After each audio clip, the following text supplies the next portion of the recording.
She was hanging there, her feet barely touching the ground, rope cutting into her wrists, neighbors watching in shock but too scared to move. The HOA bullies stood around laughing, filming it like some twisted show. Their leader, Karen, the self-proclaimed president of the neighborhood, folded her arms and smirked.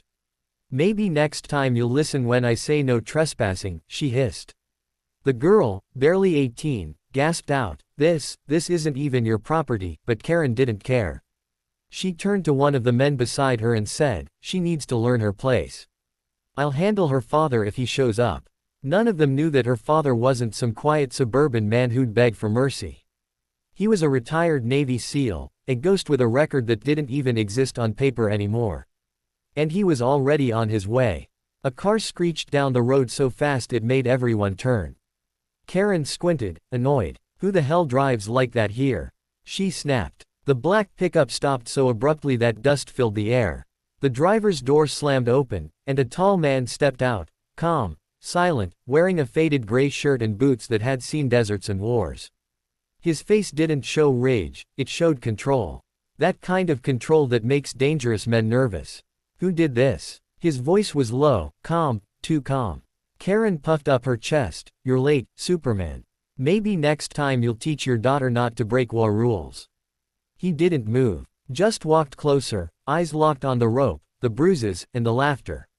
The men shifted uneasily. One of them tried to step forward. "Hey man, this ain't your," but before the sentence finished, the SEAL cut through the rope in one smooth motion, caught his daughter in his arms, and turned to face them. His eyes burned like ice. "You touched the wrong family," he said quietly. Karen laughed, but it cracked halfway. "You think you can just—" "I don't think, ma'am," he said, straightening up. "I know exactly what's about to happen." And as he pulled out his phone, they finally saw the small black body cam clipped under his shirt, the red light blinking. 47 seconds later, sirens echoed down the street. The police cars rolled in fast, lights flashing red and blue across Karen's perfect lawn. She stepped forward confidently, waving her hands like she owned them too. "Officers, over here," she shouted. "He assaulted us. He broke HOA property and threatened my members." Her voice cracked just enough to sound believable, and she pointed straight at the SEAL, who stood silent, his daughter resting weakly against his chest. The lead officer, a younger man with nervous eyes, looked between them. "Sir, I need you to step back and drop whatever's in your hand." The SEAL raised both hands slowly, showing the rope ends. "This is what they used to hang my daughter." The crowd murmured. Karen quickly snapped, "Lies. She staged it. These people never respected the rules." But before anyone could speak again, the SEAL tapped his body cam twice. The little red light blinked faster, connecting wirelessly. Within seconds, the officer's radio crackled. Dispatch confirmed receiving a live video feed. The footage played back clearly. Karen giving orders, men laughing, the girl screaming for help. The crowd gasped, phones came out, and someone whispered, "Oh my God, she actually did it." Karen's face turned pale. "That's fake. He edited it." "That's—" "Ma'am," the officer interrupted, stepping closer, "you're under investigation for assault and unlawful restraint. Please place your hands behind your back." Karen froze. "You can't arrest me. I am the HOA president," she screamed, struggling as cuffs clicked behind her. Her followers tried to back away quietly, but the SEAL's deep voice stopped them cold. "No one's leaving," he said. "You think this ends with her?" One of the men stammered. We didn't mean," she said. "It was a prank." The SEAL leaned closer. "A prank that left rope marks on my daughter's wrists." His tone wasn't loud, but it hit like a hammer. The officer turned to the girl gently. "Miss, we'll get you checked at the hospital, okay?" She nodded weakly, whispering, "Dad, you came fast." He gave a faint smile. "You think I wouldn't?" As Karen was led to the police car, she kept yelling, "This neighborhood listens to me. You'll regret this." The SEAL turned, staring right at her. "No," he said quietly. "You're the one who's going to learn what accountability feels like." Then he walked away, holding his daughter's hand as neighbors whispered behind fences, phones still recording. But none of them knew, this wasn't over yet. Karen wasn't just a power-hungry neighbor. She had connections. And the SEAL had just declared war on the HOA itself. The next morning, the neighborhood felt different, too quiet, too still. Every window blind was half open, every porch light still on from the night before. The seal sat on his front porch, a cup of black coffee in his hand, his daughter asleep inside. He hadn't closed his eyes once. He kept replaying that moment, the rope, her terrified face, Karen's smirk. Then his phone buzzed. Unknown number. He answered without hesitation. A slow voice spoke. "You made a big mistake yesterday, Mr. Harper. You should have let the HOA handle things quietly." The seal didn't respond. The voice continued, "See, Karen's not just some neighborhood busybody. Her husband sits on the city zoning board. And he's not happy." Harper leaned back, his tone flat. "Tell him to come talk to me himself." A pause. "He will. But first, you might want to check your driveway." The call ended. Harper stood, walked outside, and froze. His truck, his old black pickup, was gone. In its place sat an orange sticker, "Vehicle impounded, HOA violation." A low laugh escaped him. "They really want a fight," he muttered. Within minutes, 2 HOA security guards walked up, wearing matching uniforms that looked a little too official. One spoke, "Sir, your property is under review." The HOA board found multiple violations, unauthorized surveillance, improper signage, and aggressive conduct. Harper raised an eyebrow. "Unauthorized surveillance? You mean my body cam that caught your president committing a felony?"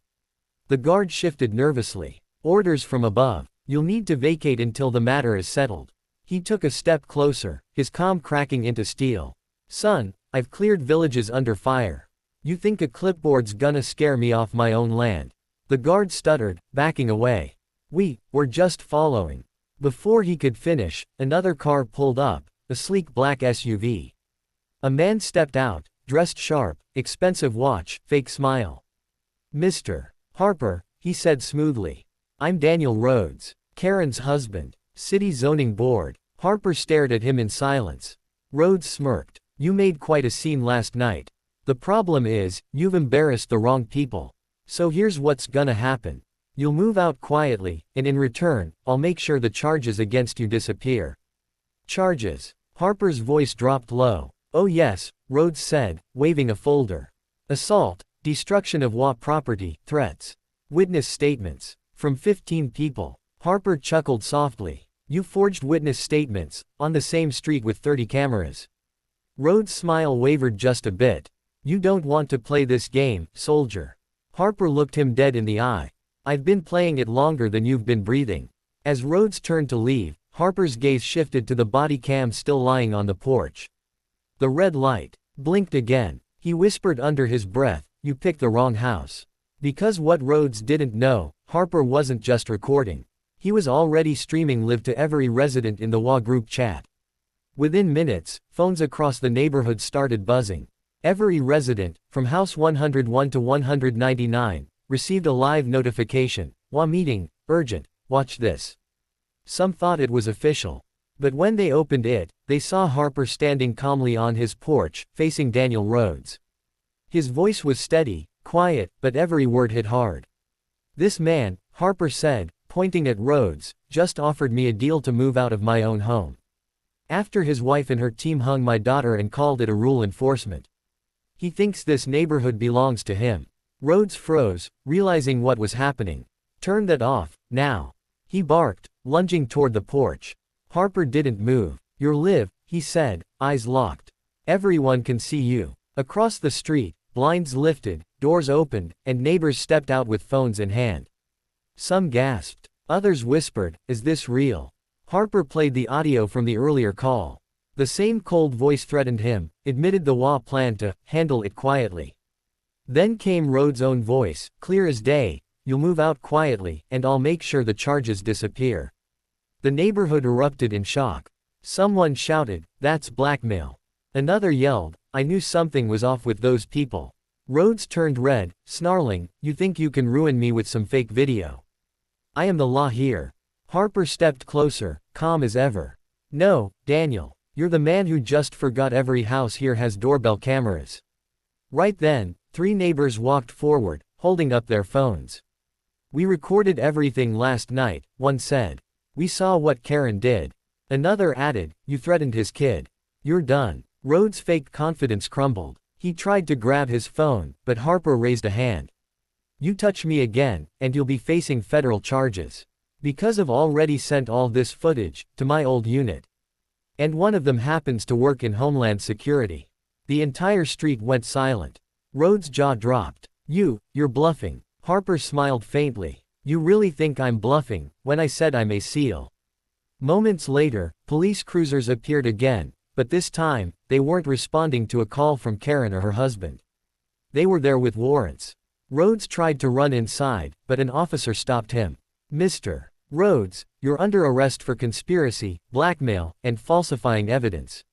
Neighbors clapped. Some filmed. Harper just stood still, arms crossed, watching him get cuffed, the same way his wife did yesterday.